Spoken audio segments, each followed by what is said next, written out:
चलो एक नया टॉपिक है पदार्थ की अवस्था। ठीक है, पदार्थ की अवस्था। ठीक है, पदार्थ की अवस्था।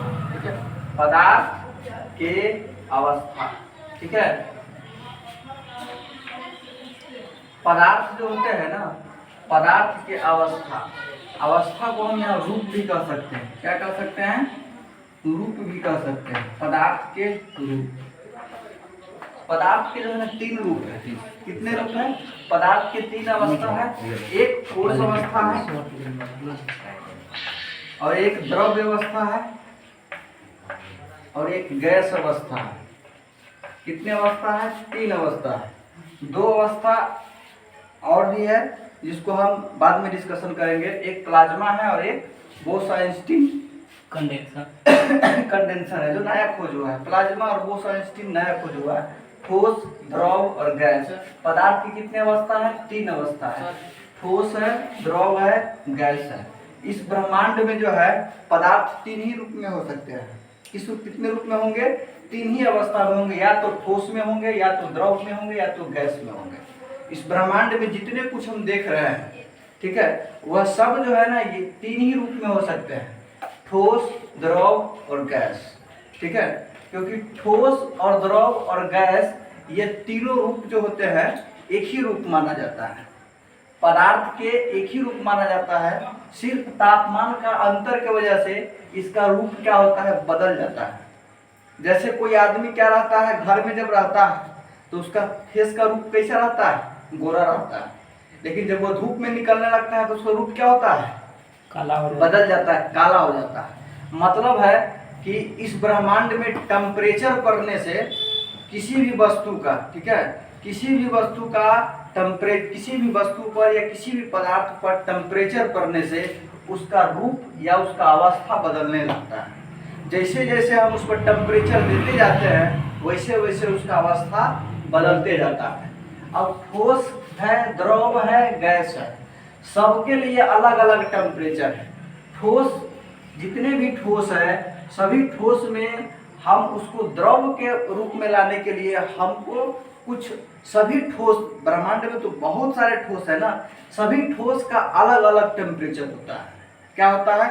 अलग अलग टेम्परेचर पर हम उसको द्रव के रूप में कन्वर्ट कर सकते हैं। जैसे लोहा को हम लोहा से भी ज्यादा होता है टंगस्टन का होता है। किसका होता है? टंगस्टन का होता है। उसका सबसे अधिक टेम्परेचर होता है, गलनांक होता है, मतलब वो गल कर द्रव के रूप में बहने लगेगा। ब्रह्मांड के हर वस्तु पर हम हाई टेम्परेचर देकर उसको गला सकते हैं। पत्थर भी जो है ना गल जाता है। पत्थर को भी अगर हाई टेम्परेचर देंगे तो वो द्रव के रूप में कन्वर्ट हो जाता है, जो जमीन के नीचे मैग्मा के रूप में रहता है और विस्फोट करने के बाद ज्वालामुखी पर्वत का निर्माण करता है। तो हम जानेंगे ठोस ठोस क्यों है, द्रव द्रव क्यों है, गैस गैस क्यों है। ठोस किस कारण से ठोस है, द्रव किस कारण से द्रव है, ठीक है, और गैस किस कारण से गैस है। ये द्रव्य होगा, ठीक है, द्रव्य नहीं होगा, ये द्रव्य, ठीक है। ठोस जो है, द्रव है, गैस है। टेम्परेचर अगर कम है, क्या है? टेम्परेचर अगर कम है, तापमान कम है तो पदार्थ जो है ना ठोस अवस्था में रहता है। टेम्परेचर अगर नॉर्मल की अवस्था में है तो पदार्थ द्रव की अवस्था में होता है। टेम्परेचर अगर हाई हो जाएगा तो पदार्थ गैस की अवस्था में हो जाएगा। जैसे मान लेते हैं बर्फ है, क्या है? बर्फ है। बर्फ क्या है? पदार्थ है। और बर्फ को हम 0 सेल्सियस टेम्परेचर पर रखेंगे तो बर्फ ही रहेगा, लेकिन 50 के नजदीक ले जाएंगे, 50 सेल्सियस पे ले जाएंगे तो यही बर्फ क्या चीज बन जाएगा? द्रव। यही बर्फ जो है ना द्रव्य बन जाएगा, द्रव्य बन जाएगा। और यही इसी को अगर 100 सेल्सियस पे ले जाएंगे तो क्या बन जाएगा? गैस बन के उड़ने लगेगा। यानी हाइड्रोजन और ऑक्सीजन है, ठीक है, और ये दोनों अलग अलग होता है। कितने पर? 100 सेल्सियस पर। और 50 सेल्सियस पर जब ये आता है तो ये दोनों साथ में रहता है, ठीक है। जब इससे नीचे लाते हैं तब ये बर्फ के रूप में रहता है। किस रूप में रहता है? बर्फ के रूप में रहता है, यानी ठोस के रूप में रहता है। किस रूप में रहता है? ठोस के रूप में रहता है। कोई भी वस्तु ठोस क्यों है? तो उसके अंतराण्विक बल क्या होता है, मजबूत होता है। क्या होता है, ठोस के अंतराण्विक बल मजबूत होने की वजह से ठोस वाले जितने भी पदार्थ हैं सबके अंतराण्विक बल मजबूत होते हैं। क्या होते हैं, सभी के अंतराण्विक बल मजबूत होते हैं और सभी एक दूसरे से क्या होते हैं, एकदम नजदीक सटे होते हैं। ठोस एक दूसरे से क्या होते हैं, एकदम नजदीक सटे होते हैं और उसके बीच के जो अणु होते हैं उसमें थोड़ा भी गैप नहीं होता है, जिसके कारण ठोस क्या होता है, कठोर होता है और मजबूत होता है। अगर वही उसके अणु अगर हटा हुआ रहता तो क्या रहता, कमजोर रहता, वो क्या होता, वीकनेस रहता। उसी तरह से द्रव का जो अणु है, द्रव में जो अणु पाए जाते हैं, हाइड्रोजन और ऑक्सीजन के अणु पाए जाते हैं, उसमें क्या होता है कि वो एक दूसरे से नजदीक नहीं रहता है, मतलब दूर दूर रहता है। क्या रहता है, दूर दूर रहता है। ठोस में ठोस के अणु एकदम नजदीक सटा हुआ रहता है।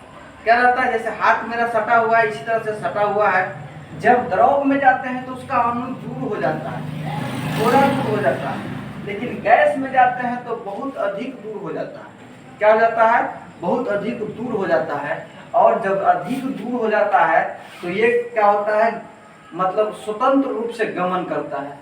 लेकिन ये भी स्वतंत्र रूप से गमन करता है, लेकिन उतना स्वतंत्र रूप से गमन नहीं करता है। लेकिन ये स्वतंत्र रूप से गमन नहीं करता, मतलब चल नहीं सकता है, जहाँ है वहीं पर ठोस रुका रहता है।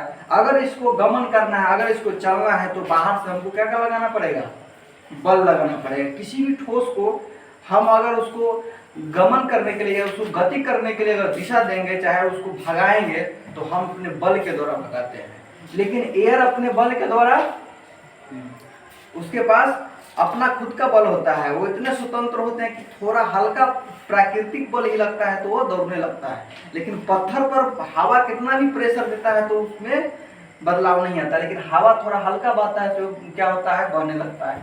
द्रव में क्या है, थोड़ा हल्का जो है उसको एक बाल्टी में रखा हुआ है, बाल्टी का पानी हम उझल देंगे तो सारा पानी क्या होता है, मतलब दूर दूर तक क्या होता है, चला जाता है, क्योंकि इसके अणु क्या रहते हैं, दूर दूर रहते हैं। इसमें ठोस में अंतराण्विक बल क्या होते हैं, मजबूत होते हैं, और द्रव में अंतराण्विक बल, अंदर का जो बल होते हैं, कमजोर होते हैं। और गैस में अंतराण्विक बल बहुत कमजोर होते हैं। क्या होते हैं, अंतराण्विक बल होते हैं। अंतराण्विक बल किसे कहते हैं, अंदर के जो बल होते हैं, जो भी पदार्थ है उसके बीच में जो अंदर में जो बल होते हैं उसको क्या कहते हैं, अंतराण्विक बल। ठोस के अंदर में जो बल होंगे, उसके अंदर में जो बल होंगे उसको क्या कहेंगे, अंतराण्विक बल।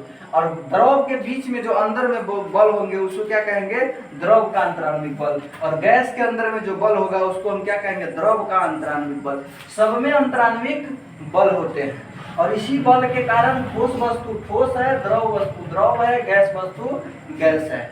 अब हम इसके ठोस, द्रव, गैस के अंतराण्विक बल को कमजोर करके उसके रूप को क्या करते हैं, बदल सकते हैं। क्या कर सकते हैं, बदल सकते हैं। ठोस के अंतराण्विक बल क्या चीज से कमजोर होगा, ताप और दाब से। क्या चीज से कमजोर होगा, ठोस के अंतराण्विक बल को हम ताप देंगे या दाब देंगे तो क्या हो जाएगा, उसके अंतराण्विक बल कमजोर होकर वो क्या हो जाएगा, फैलने लगेगा। क्या हो जाएगा, फैलने लगेगा। जैसे मान लेते हैं हमारे पास मीठा का एक बहुत बड़ा ढेपा है, इसको गुड़ कहते हैं। वो एकदम एक दूसरे से उसका अणु सटा हुआ है। क्या है, मीठा का अणु, गुड़ का अणु एक दूसरे से सटा हुआ है और वो एक दूसरे से हटना भी नहीं चाहता। जड़त्व का सिद्धांत है, जो वस्तु जैसा है वैसी रहना चाहता है, वो गति करना नहीं चाहता है। तो अगर हम चाहते हैं कि वो मीठा जो गुड़ है वो क्या करे, द्रव के रूप में कन्वर्ट हो जाए, तो इसके लिए हम अपने जरूरत के हिसाब से उसको क्या करते हैं, द्रव में लाते हैं। तो हम उसको क्या करते हैं, गैस के ऊपर एक बर्तन रखेंगे, बर्तन में मीठा रखेंगे, नीचे से टेम्परेचर देंगे तो उसमें का जो मीठा है क्या हो जाएगा, वो पिघल कर जंप करने लगेगा, संवहन धारा आ जाएगी उसमें और वो जंप करने लगेगा। क्या हो जाएगा, जंप करने लगेगा। फिर उसी तरह से गैस है, अब जो है ना हम उसमें और टेम्परेचर देंगे तो मीठा क्या होगा, मीठा का सारे अणु क्या होते हैं, जलकर क्या हो जाएगा, राख हो जाएगा और मीठा में वो क्या हो जाएगा, गैस के रूप में कन्वर्ट होकर रिलीज हो जाएगा। क्या हो जाएगा, वो बाहर चला जाएगा। तो कोई भी वस्तु को जो है ना हम ताप और दाब देकर ठोस, द्रव, गैस के रूप में बदल सकते हैं। हमारे पास जितने भी पदार्थ है, सभी पदार्थ के पास क्या है, अपना अपना क्या है, विशेष क्षमता है। वह उसी अवस्था में रहना चाहता है जिस अवस्था में तापमान रहता है वातावरण का। इस धरती पर जैसा तापमान रहता है वैसा ही क्या रहता है, उस वस्तु का अवस्था होता है। क्या होता है, अवस्था होता है। अगर ठंड का मौसम अधिक है, क्या है, ठंड का मौसम अधिक है तो वातावरण का जो एयर होता है वह जम जाता है। जैसे पहाड़ पर क्या कहते हैं कि पहाड़ पर बर्फ का जमना, ठीक है। टेम्परेचर अगर कम जाएगा तो उस वातावरण में जो एयर होगा वो जम जाएगा। टेम्परेचर अगर हाई हो जाएगा तो वातावरण में जो ठोस के रूप में जमा हुआ बर्फ है वो क्या बन जाएगा, पानी, और पानी के बाद एयर बन जाएगा। कहने का मतलब है कि टेम्परेचर बढ़ने से पदार्थ की अवस्था में क्या होता है, बदलाव होने लगता है, ठीक है। तो ठोस और द्रव और गैस ये हमारे जीवन के बहुत ही इम्पोर्टेंट पार्ट है, ठीक है। जितना जरूरी, जितना उपयोगी हमारे जीवन में ठोस है उतना ही उपयोगी द्रव भी है, उतना ही उपयोगी हमारे जीवन में गैस भी है। जब हमको जरूरत पड़ता है कि हम ठोस को ठोस के रूप में रखें तो टेम्परेचर कम करके ठोस रूप में रखते हैं। द्रव बनाने की जरूरत है तो हम किसी वस्तु को क्या करते हैं, द्रव के रूप में पिघला देते हैं। जैसे लोहा को क्या करते हैं, द्रव के रूप में पिघला कर, जरूरत के हिसाब से। लोहा तो ठोस है लेकिन हम उसको क्या करते हैं, टेम्परेचर देकर पिघला देते हैं। अब पिघलाने के बाद जैसा उसको आकृति बनाना चाहते हैं वैसा आकृति बन जाता है। कब, जब वो अति ठंडा होने के बाद। हमारे पास लोहा है, सोना है, चांदी है जो ठोस रूप में है, उसको अगर हम चाहते हैं कि मेरे इच्छित आकार में आए तो उसको हम टेम्परेचर देते हैं, और टेम्परेचर देने के बाद क्या होता है, वो गल जाता है। और गलने के बाद हम जैसा आकार उसको बनाना चाहते हैं ठोस को, वैसा आकार क्या करता है, ठोस बन जाता है, फिर ठंडा होने के बाद, ठीक है। लेकिन यही गैस है, गैस को जो है ना हम चाहें तो गैस को हम द्रव और द्रव को ठोस बना सकते हैं। सिर्फ इस पदार्थ की अवस्था में कुछ नहीं है, पदार्थ की अवस्था में जो है सिर्फ तापमान है।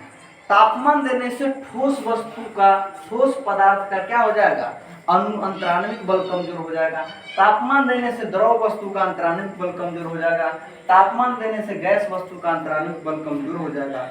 और अपने जरूरत के हिसाब से हम क्या करते हैं, ठोस को द्रव में, द्रव को गैस के रूप में बदल कर अपने जीवन में क्या करते हैं, उपयोग में लाते हैं। क्या करते हैं, उपयोग में लाते हैं। जैसे मान लेते हैं गैस है, ठीक है, तो गैस का एरिया ज्यादा होता है ना, गैस का एरिया ज्यादा होता है तो हम गैस को क्या करते हैं, गैस को हम सिलेंडर में, ठीक है, सिलेंडर में दाब और ताप देकर, उस सिलेंडर में दाब देकर हम क्या करते हैं कि 15-16 किलो गैस को जो है ना इतना बड़ा सिलेंडर में जमा कर देते हैं। लेकिन उसी को अगर फैलाएंगे तो कितना दूर तक एरिया में चला जाएगा, क्या हो जाएगा, कितना दूर के एरिया में चला जाएगा। इसीलिए हम किसी भी पदार्थ को ताप या दाब देकर उस पदार्थ को हम क्या कर सकते हैं, उसके अवस्था में बदलाव ला सकते हैं। जब हम नेक्स्ट वीडियो बनाएंगे तो ठोस का अलग बनेगा, द्रव का अलग बनाएंगे, गैस का अलग बनाएंगे कि ठोस क्या है, द्रव क्या है, गैस क्या है, ठीक है।